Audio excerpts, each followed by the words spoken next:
ప్రధానమంత్రి నరేంద్ర మోదీ ఇవాళ తెలంగాణలో పర్యటించనున్నారు. ఇందులో భాగంగా వేములవాడ రాజరాజేశ్వరి స్వామిని దర్శించుకుని ప్రత్యేక పూజలు చేశారు. కోడి మొక్కులు చెల్లించుకున్నారు. అనంతరం వేములవాడలో ఏర్పాటు చేసిన బీజేపీ బహిరంగ సభలో పాల్గొని ప్రసంగించనున్నారు. అనంతరం వరంగల్లో ప్రచారం చేయనున్నారు. సాయంత్రం ఏపీలో పర్యటించనున్నారు.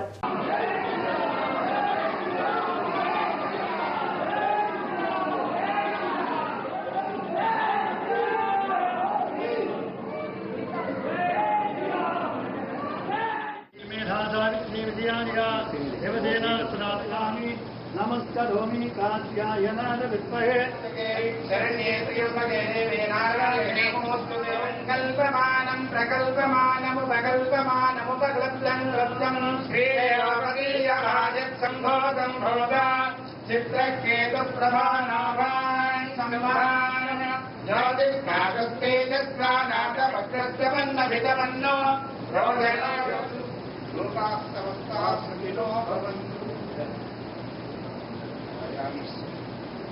ईश्वरानुग्रह प्रसाद